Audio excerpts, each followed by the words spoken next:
इंसान जब कभी परेशानी में पड़ता है तो उसी परेशानी को दूर करने के लिए वह जल्दबाजी में एक गलत फैसला ले लेता है, लेकिन उसी गलत फैसले की वजह से उसका हंसता खेलता परिवार भी तबाह हो जाता है। बस आज की घटना में सेम कुछ ऐसी होता है कि एक औरत होती है, अपने अंदर एक ऐसा राज दबा लेती है जिस राज की वजह से वह औरत खुद दलदल में घुसती हुई चली जाती है। एक दिन वह औरत और साथ में उसका अपना पति दोनों जेल के सलाखों के पीछे पहुंच जाते हैं। आखिर क्या था इस घटना में क्या हुआ, इस घटना की आप पूरी तह तक सच्चाई जानने के लिए इस वीडियो को आप लास्ट तक ज़रूर देखिएगा। नमस्कार दोस्तों, मैं प्रदीप कुमार आपको इस टेढ़ी बात चैनल पे मैं स्वागत करता हूं। दोस्तों आज की यह जो सच्ची घटना है, यह घटना सुनाने से पहले मैं आपसे एक छोटा सा रिक्वेस्ट करता हूं, क्योंकि आप अगर इस चैनल पर नए आए हुए हैं और पहली बार आए हुए हैं तो एक बार जाकर आप अपने इन्हीं प्यारे हाथों से आप इस चैनल को सब्सक्राइब ज़रूर कर लीजिएगा, ताकि आज का जो इम्पोर्टेंट वीडियो है यह वीडियो काफ़ी लोगों के पास आपकी वजह से पहुँचे और इसके लिए हम आपके तहे दिल से शुक्रगुजार रहेंगे।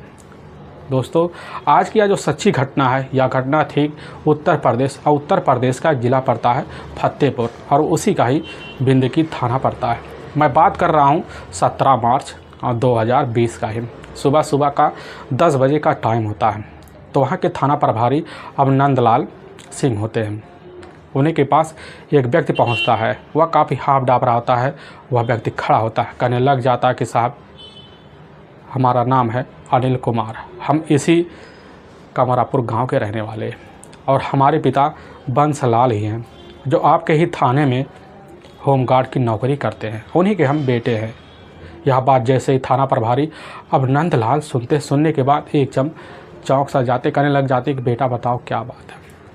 अब अनिल वहाँ थाना प्रभारी के सामने कह बैठता कि साहब हमारे अपने पिता बंसलाल पाल होते हैं, उनकी डेड बॉडी ठीक है बरामदे में ही एक तख्त होता है, उसी तख्त पे पड़ी हुई है। यह बात जैसे सुनने के बाद नंदलाल सिंह एकदम चौंक से जाते हैं, क्योंकि ठीक कल यानी कि शाम के टाइम में ही इधर बंसलाल अपनी ड्यूटी कर तो चले जाते हैं, लेकिन उनके साथ आखिर घर में क्या हो गया। बंसलाल के बारे में जैसे इस तरह की बात नंदलाल सिंह सुनने के बाद तुरंत ही इसकी जो सूचना होता है और साथ में होमगार्ड होने के नाते अपने से बड़े अधिकारी को दे देते हैं और साथ में महिला अधिकारी को दे देते हैं। यहाँ तक कि खबर फोरेंसिक टीम और डॉग स्क्वाड की टीम भी दे देते हैं। लेकिन इधर अनिल कुमार को अपने साथ लेने के बाद अनिल के घर पहुंच जाते हैं। देखते हैं कि अनिल के घर जमावड़ा लगा हुआ है, आस पड़ोसियों का और गांव लोगों का जमावड़ा होता है। लेकिन थाना प्रभारी अब नंदलाल सिंह घर के अंदर दाखिल होते हैं। देखते कि सही जो बरामदा है, उसी बरामदे में एक तख्त है, उसी तख्त पे बंसलाल का डेड बॉडी एकदम लहलुहान अवस्था में होता है। लेकिन जो डेड बॉडी होता है उस पर सिर्फ एक कच्छा होता है, एक बनियान होता है। लेकिन थाना प्रभारी बंसलाल के ऊपर जैसे ही नज़र घुमाते हैं, देखते हैं जो कच्छा होता है पूरी तरह से खून से लथबथर होता है। वहाँ कुछ पुलिसकर्मी होते हैं। पुलिसकर्मी तुरंत ही अब जैसे ही कच्छे को हटाते हैं, देखते हैं अंदर का नज़ारा एकदम दहल से जाता है, क्योंकि इधर बंसलाल का जो गुप्तांग होता है, गुप्तांग पूरी तरह से हथकुचला जाता है। ऐसा लगता है गुप्तांग है ही नहीं। पुलिस की टीम यह सब सोचती और विचारती है, अपने मन में दबाती है कि बस करो, यह जो मामला होता है हो ना हो किसी न किसी संबंध से ज़रूर जुड़ा हुआ है। लेकिन इधर पुलिस की टीम अपने हिसाब से घटनास्थल का जब जांच पड़ताल कर निरीक्षण करती है, पता लगता है बंसलाल के गले पर एक काफ़ी गहरे धब्बे पड़े हैं। थाना प्रभारी को यकीन भी हो जाता है कि बस करो, बंसलाल की जो हत्या हुई ठीक गला दबा कर ही की गई है। लेकिन जैसे ही कुछ मिनट बीतने के बाद वहाँ डॉग स्क्वाड की टीम भी पहुँच जाती है और महिला अधिकारी भी पहुँच जाती हैं, नीलम वर्मा, और साथ में कुछ इंस्पेक्टर भी पहुँच जाते हैं। लेकिन डॉग स्क्वाड की टीम जैसे ही वहाँ पहुँचती है तो डॉग स्क्वाड तुरंत ही वहाँ अपनी डॉग छोड़ देते हैं। लेकिन उसी में से एक खोजिया कुतिया होती है, जो खोजी कुतिया बंसलाल के बॉडी को 2 बार सूंघती है और उनके बॉडी का 2 बार चक्कर मारती है। लेकिन तुरंत दरवाज़ा फाड़ कर वह खोजी कुतिया गली में रास्ता पकड़ लेती है। लेकिन जैसी 2 गली अब छोड़ कर एक घर पड़ता, उसी घर के सामने खड़ा होकर दरवाजे पर 3-4 बार टक्कर मारती है और वहीं ज़ोर से डॉगी कुटिया भौंकना शुरू कर देती है। थाना प्रभारी और डॉग स्क्वाड की टीम यह नज़ारा देखते एक एकदम अचंभे से रह जाते हैं। थाना प्रभारी इधर नंदलाल सिंह वहीं जाते हैं और वहीं खड़े हो जाते हैं और अनिल वहीं पहुंच जाता, कहने लग जाता कि साहब यह हमारे अपने छोटे भाई मनीष कुमार और साथ में उसकी अपनी पत्नी विनीता का ही मकान है और इसी मकान में तो रहते हैं वहाँ लोग। लेकिन हाँ, शाम के टाइम में तो दोनों यहीं पर थे, ना जाने कहाँ सुबह से चले गए, उनका कुछ अता पता नहीं चल रहा है। थाना प्रभारी जैसे यह बात अनिल कुमार के द्वारा सुनते हुए मामले को समझ जाते कि बस करो, इस मामले को अंजाम देने वाला कोई ना कोई इनके घर से जुड़ा हुआ है। लेकिन पुलिस की टीम इधर अनिल के घर में आती है। दोबारा आने के बाद बंसलाल के घर की तलाशी लेती है, लेकिन वहीं पास पड़ा ही एक खूंटी होता है, उसी खूंटी में होमगार्ड का जो वर्दी होता है वहीं टना होता है। थाना प्रभारी नंदलाल उस बंसलाल के वर्दी को उतारने के बाद जब तलाशी लेते हैं, उसी में एक पर्स निकलता है और एक घड़ी निकलता है और साथ में एक मोबाइल होता है। थाना प्रभारी जैसे ही उस मोबाइल को चेक करते हैं तो उसमें लास्ट कॉल होता है और जब लास्ट कॉल के बारे में इधर अनिल कुमार से पूछा जाता है, अनिल कुमार नंबर देखता है, तुरंत ही पहचान कर अभी यानी कि मनीष की जो पत्नी होती है विनीता की नंबर है, जिस पर रात में लगभग 9:25 पर बात हुआ था लास्ट बार। पुलिस जैसे नंबर को देखने के बाद पुलिस का जो शंका होता पहले से इधर पूरा का पूरा जो शंका होता विश्वास में जाकर मनीष और साथ में उसकी पत्नी विनीता पर बैठ जाता है। पुलिस की टीम यह जानना चाहती थी कि इस वक्त विनीता और साथ में मनीष है कहाँ। पुलिस के सामने सबसे बड़ा चैलेंज यही बन जाता है कि दोनों गए तो गए कहाँ, इनको पकड़ना काफ़ी अनिवार्य है।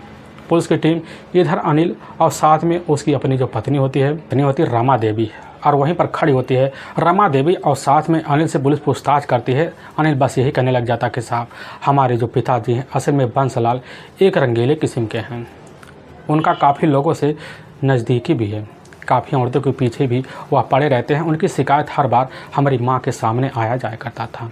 लेकिन साहब ठीक कुछ ही महीने पहले इसकी जो शिकायत होती है ठीक मनीष की जो अपनी पत्नी होती है विनीता ने हमारी माँ के सामने की थी, लेकिन हमारी माँ इसमें कुछ एक्शन नहीं ली थी, खुद उसी के ऊपर भड़क गई थी और इसकी वजह से हमारा अपना भाई मनीष और साथ में विनीता दोनों ने अलग रखने के लिए अपना फैसला ले लिया होता है और उसी अलग की वजह से अपना खुद जाकर हमारे पुराने जो पुश्तैनी मकान होता है उसी में जाकर मनीष अपनी पत्नी के साथ रह रहा है। यही सब सारा कारण हो सकता है, बस और कुछ नहीं।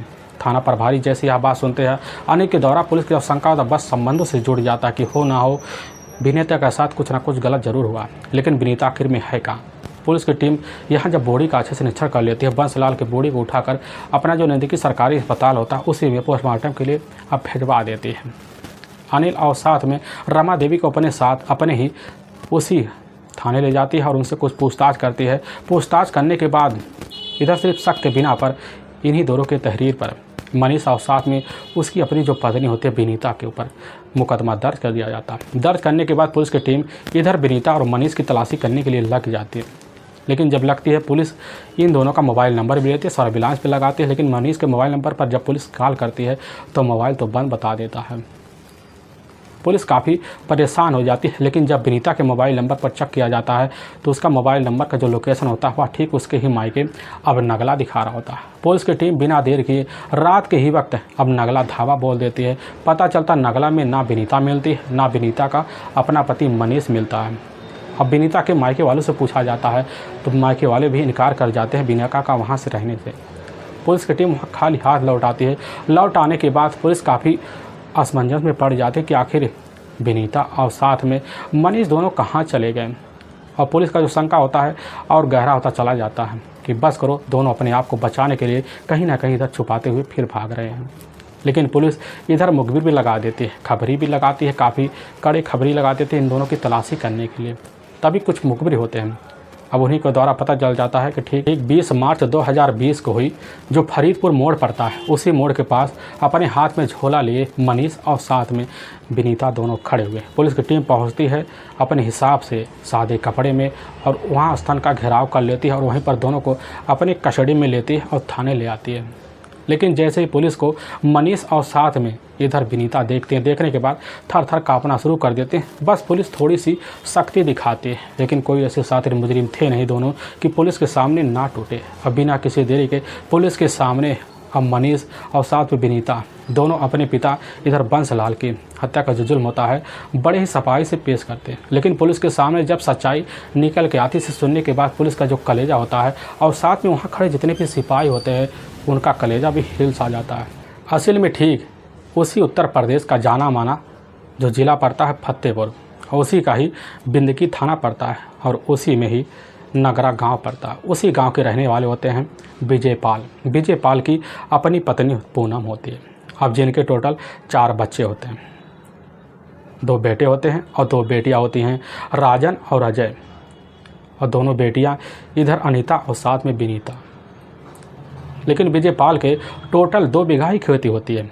उसी खेती के बलबूते पर अपने चारों बेटों को, अपने चारों बच्चों को पढ़ाने लिखाने की भरपूर कोशिश करते हैं। उनकी कोशिश भी रंग लाती है।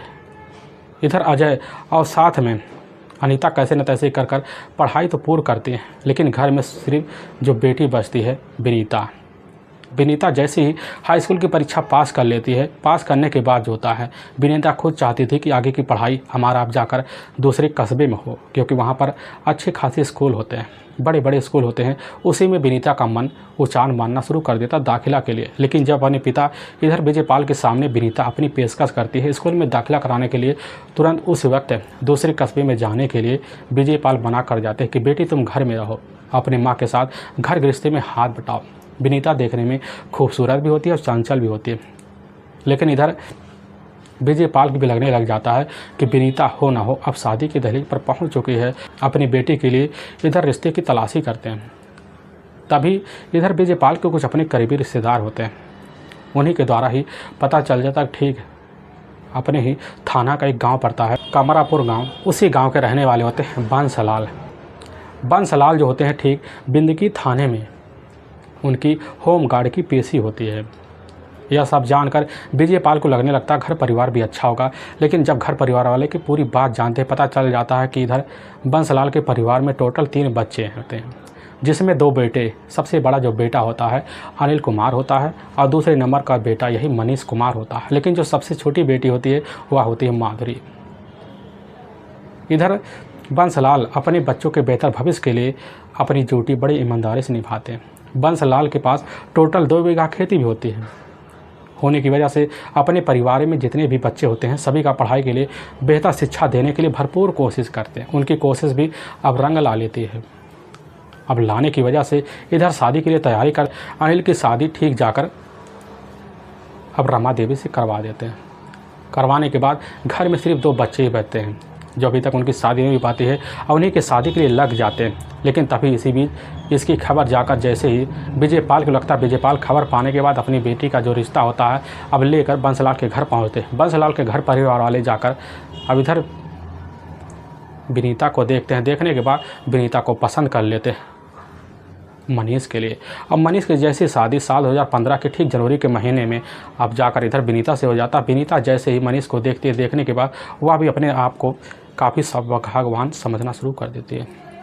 अब दोनों का जो ज़िंदगी होता है बड़े बेहतर तरीके ढंग से बीतना शुरू हो जाता है। इधर मनीष और साथ में विनीता अपने घर परिवार की खुशियों में उलझ सा जाते हैं। अब विनीता अपने ससुराल आती है, अपने सास ससुर यहाँ तक कि अपने जेठ और जेठानी की सेवा में काफ़ी बेहतर तरीके से लग जाती है। बड़े अच्छे से ज़िंदगी बीतना शुरू हो जाता है। अब जैसे सुबह का टाइम होता है, सुबह के टाइम में इधर उसकी अपनी जो जेठ होते हैं और साथ में अपना जो पति होता है मनीष, दोनों सुबह के टाइम में ही खेत में चले जाते हैं और दिन भर वही मेहनत करते हैं।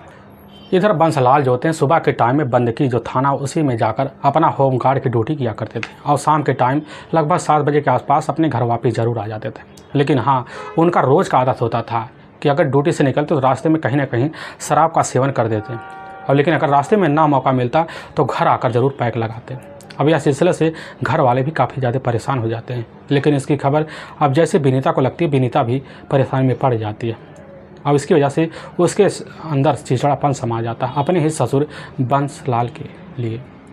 लेकिन कैसे न तैसे वक्त अब विनीता अपने घर में तो गुजारती है। लेकिन तभी एक दिन अब दोपहर का टाइम होता है, उसी वक्त इधर विनीता की जो अपनी सासू माँ होती है, अब माया देवी, उस समय तो अपने मायके गई हुई थी, लेकिन घर में आकर बंसलाल बैठे होते हैं, वहीं बैठकर शराब की पैक लगा रहे होते हैं। विनीता उधर घर की साफ़ सफाई कर रही होती है। लेकिन बंसलाल की जो नज़र होती है अपनी खूबसूरत बहू के ऊपर जब पड़ती है तो देखकर वहीं अपने मन में एकदम दीवाना सा हो बैठते हैं, क्योंकि उसके जो पल्लू हटते हुए देखते हैं तो वहीं पर मोहित सा हो जाते हैं। और उसी दिन से बंसलाल ठान सा लेते हैं कि हमें जो करना हम करेंगे, इसके लिए हमें चाहे किसी भी कदम का हाथ क्यों ना बढ़ाना पड़ जाए। बंसलाल की वही नीयत जब फिरक जाती है, फिरकने की वजह से अपनी बहू को वहीं ताड़ना शुरू कर देते हैं। लेकिन इधर विनीता की नज़र जैसे ही अपने ससुर अब बंसलाल के ऊपर पहुंचती है, पहुंचने के बाद उनके मन को भांप जाती है कि आखिर ससुर की नीयत कहाँ तक है। लेकिन यह सिलसिला जो होता है इधर अब बंसलाल का अपने बहू के लिए हर दिन चलना शुरू हो जाता है और जैसे ही मौका मिलता अपने घर में आते हैं तुरंत दरवाजे पर खड़े होकर कहीं खड़े होकर ज़रूर बहू की तरफ नज़र घुमाकर लखना शुरू कर देते हैं। लेकिन कैसे न तैसे कर कर इधर विनीता अपनी ससुर की इस जिल्लत को सहना शुरू कर देती है। कई बार बंसलाल जो होते हैं खुद किचन में पहुंच जाते हैं जहां पर विनीता खाना बना रही होती है और वहीं उसके हाथ को पकड़ लेते हैं और उसके खाने की तारीफ करते हैं और तारीफ करते करते उसके हाथों को कई बार चूम लिया करते थे। और चूमने की इस अवस्था को देखकर विनीता को काफ़ी बुरा सा लग जाता है। लेकिन विनीता वहाँ कुछ कह नहीं पाती, अपने मन में दवा कर बैठ जाती है कहीं अगर इसके बारे में किसी को पता चलेगा तो सुनने के बाद लोग क्या कहेंगे। लेकिन इधर बंसलाल को जैसे ही मौका मिलता तो देखता विनीता किचन में है, खाना बना रही। पहुंचने के बाद वहीं तुरंत ही उसके खाने की तारीफ़ कर देता और करने के बाद उसके हाथों को खाने की तारीफ़ का नाम लेकर चूमना शुरू कर देता। लेकिन विनीता जब परेशान हो जाती तो एक दिन उधर उसकी अपनी जो सासू माँ होती है उन्हीं के पास जाने की कोशिश करती है, लेकिन उस समय तो नहीं जा पाती। दूसरे दिन फिर ठान लेती है चलो अपने पति को सारी बात बता देंगे। लेकिन जैसे शाम का टाइम होता है इधर मनीष अपने घर आता, काम करने की वजह से वह काफ़ी थका हारा होता है और जल्द से जल्द आकर चारपाई पकड़ के सो जाता है।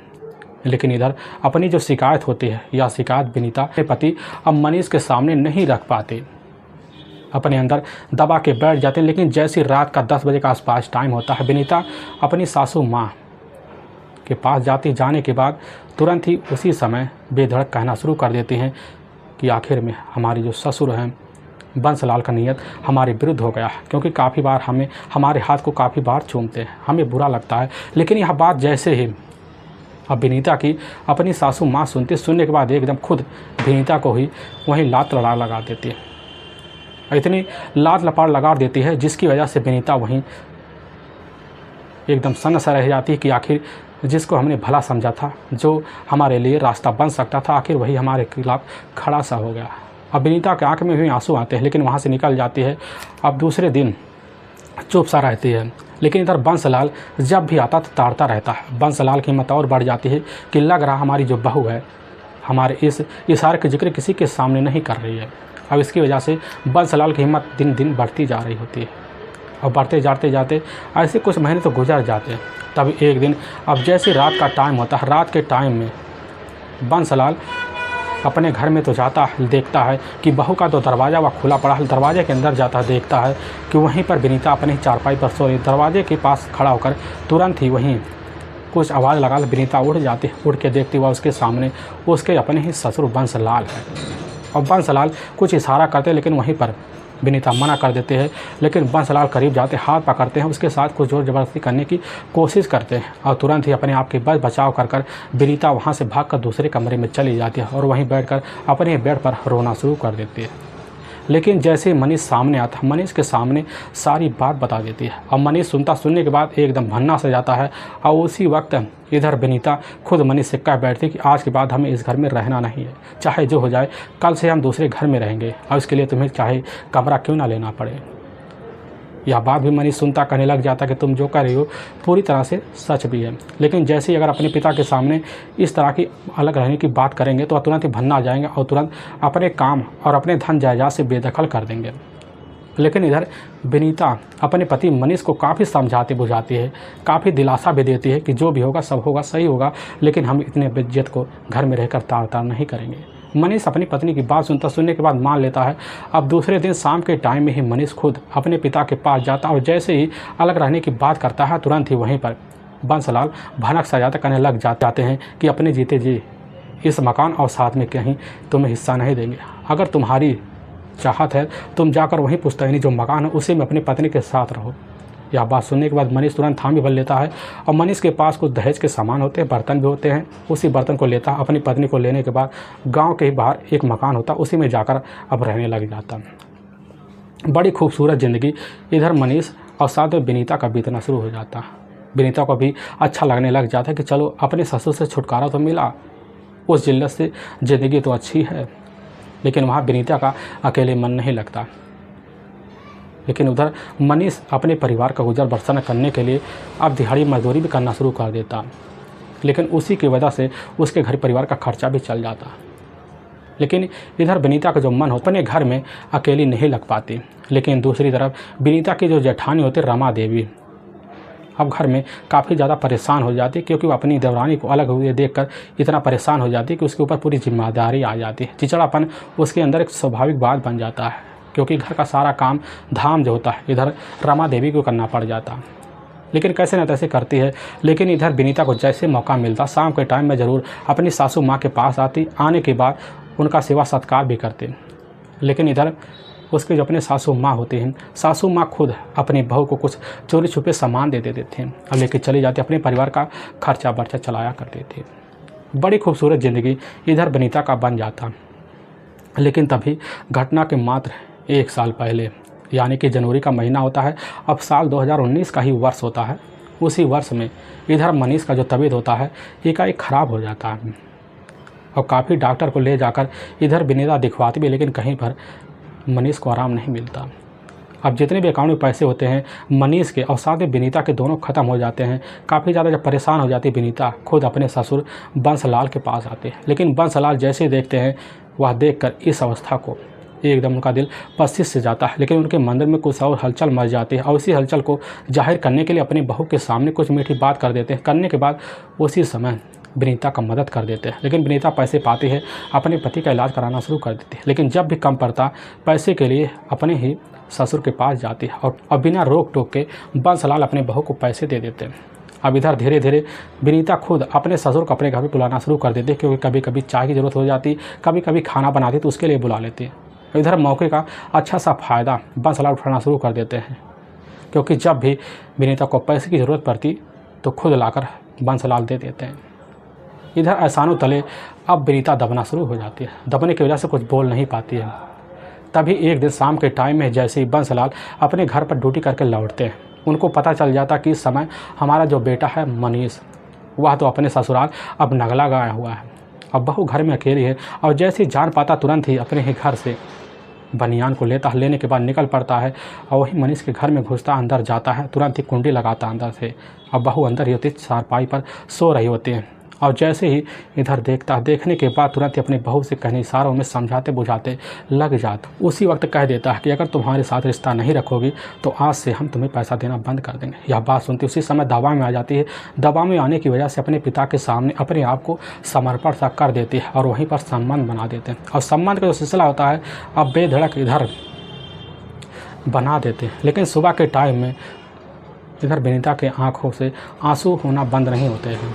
सोचती अपने पिता के सामने जाकर इसके जिक्र कर, पड़ोसियों के सामने जिक्र करें, लेकिन परिवार के लोग लाज की वजह से अपने अंदर उस बात को दबा के बैठ जाती है।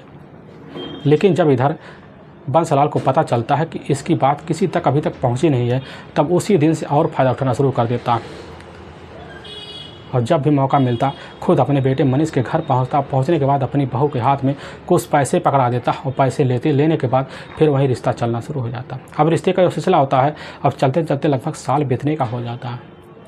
लेकिन कहते हैं ना दोस्तों, एक न एक दिन सच्चाई निकल कर ज़रूर सबके सामने आती है। एक दिन दोपहर का टाइम होता है, उसी वक्त मनीष बाजार जा रहा होता है, लेकिन वह अपना पर्स भूल जाता है। लेकिन उस वक्त अपनी साइकिल लेकर अपने घर पहुंचता है। लेकिन जैसे ही घर पर पहुंचता देखता दरवाज़ा तो खुला हुआ है। अपने कमरे के अंदर दाखिल होता है।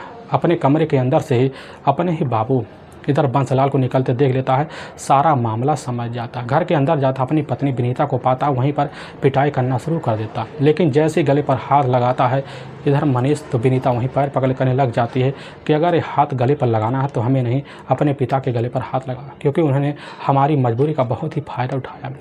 हमारे साथ पहले से जोर ज़बरदस्ती करते आते हैं। यह बात सुनने के बाद अपनी पत्नी को बात को बड़े प्यार से सुनता है। वह समझ जाता कि बस करो, हमारे पिता ने हमारी बीमारी का फ़ायदा भरपूर उठाया है। तो उस वक्त अपनी पत्नी को साथ लेकर कहने लग जाता है, क्या तुम हमारे इस काम में साथ दोगी? विनीता सुनती कहने लग जाती, क्यों नहीं देंगे, आखिर तुम ही तो हमारे लिए बने हुए हो। और विनीता और मनीष दोनों मिलकर वहीं खतरनाक फैसला लेते हैं और ऐसा फैसला लेते हैं जो ज़िंदगी भर उनके पछतावे के कारण बन जाएगा। अभी उसी वक्त उनको एक प्लान दिख जाता है। उसी प्लान के तहत आप ठीक 16 मार्च 2020 का ही शाम का जैसे ही 9 बजे के आसपास टाइम होता है, उसी वक्त इधर बंसलाल अपने घर में आते हैं, अपनी चारपाई पर सोने के लिए चले जाते हैं। लेकिन जैसे ही उनको नींद आती, पहली नींद, तो 9:25 पर उनका मोबाइल का जो घंटी होता है वह बज उठता है। पता लगता है उस पर बात करने वाली खुद उनकी अपनी बहू विनीता होती है। कहने लग जाते कि बाबूजी, इस समय हम घर पर अकेले हैं, लेकिन हम डर बहुत रहे हैं। हमें डर है कहीं हमारे घर में कोई बाहरी व्यक्ति न घुस जाए। यह बात सुनते बंसलाल तुरंत उसी वक्त अपने गमछे और बनियान में निकल पड़ते हैं और अपनी बहू यानी कि मनीष के कमरे पर घुसते हैं और अंदर जाते हैं। तुरंत ही किंडी लगा, जैसे अंदर जाते हैं तो वहीं पर मनीष और साथ में विनीता दोनों अपने हाथ में एक भारी भरकम वजनदार पत्थर लेकर खड़े होते हैं। और जैसे अंदर दाखिल होते उसी वक्त उसी पत्थर से दोनों मिलकर एकाएक प्रहार करना शुरू कर देते हैं। लेकिन जैसे ज़मीन पर गिरते हैं बंसलाल, उसी वक्त इधर मनीष अपना खुद गमछा लेने के बाद उसी गमछे से गला दबाकर वहीं बंसलाल की हत्या कर देता है। हत्या करने के बाद इधर विनीता अपनी जो सारा का सारा गुस्सा होता है उसी पत्थर को हाथ में लेती है। लेने के बाद बंसलाल के जो गुप्तांग होता है उसी गुप्तांग पे काफ़ी बार प्रहार करती है। लेकिन जब समझ जाती कि पूरी तरह से गुप्तांग ख़त्म सा हो चुका है तो समझ जाती कि सारा मामला रफा दफा भी हो जाएगा। मनीष और साथ में विनीता दोनों मिलती है और मिलने के बाद अपने घर के बाहर निकलते, कुंडी लगाकर वहीं से और फरार हो जाते हैं। लेकिन जैसे सुबह का टाइम होता है, इधर बंसलाल का अपना जो बड़ा बेटा होता है अनिल कुमार जैसे ही बाहर से निकलता है तो देखता है जो तख्त पड़ा, उसी तख्त पर उसके पिताजी बंसलाल एकदम खून से लथपथ अवस्था में पड़े हुए हैं और तुरंत वहीं से भागता अपने थाने जाता। जाने के बाद पुलिस को सूचना देता और पुलिस के थ्रू सबके सामने सच्चाई भी निकल के आ जाती है। लेकिन वाकई में दोस्तों पुलिस के सामने जब यह सच्चाई इधर विनीता और साथ में मनीष के तहरीर पर आती है, आने के बाद लोग सुनकर एकदम अचंभे पड़ जाते हैं। लेकिन पुलिस की जो टीम होती है इधर विनीता और साथ में मनीष को ले जाते हैं। ले जाने के बाद वहाँ के ही कोर्ट में पेश कर देते हैं और कोर्ट में इन दोनों के ऊपर काफ़ी गंभीर धारा में मुकदमा दर्ज करके ले जाकर हमेशा के लिए जेल के सलाखों के पीछे डाल देते हैं। दोस्तों, हमें इस घटना का सुनाने का उद्देश्य किसी के दिल को परेशान करना नहीं है और ना ही किसी के दिल को ठेस पहुँचाना है, बल्कि आपको यह बताना है कि आप जहाँ भी रहें आप सावधान और सतर्क जरूर रहें। दोस्तों, अगर आपको ये वीडियो पसंद आ रहा है तो इस वीडियो को आप ज़्यादा से ज़्यादा शेयर करें और सब्सक्राइब जरूर करें, जिससे हम आपके बहुत आभारी रहेंगे। फिर मिलेंगे एक नई वीडियो के साथ, तब तक के लिए जय हिंद और जय भारत।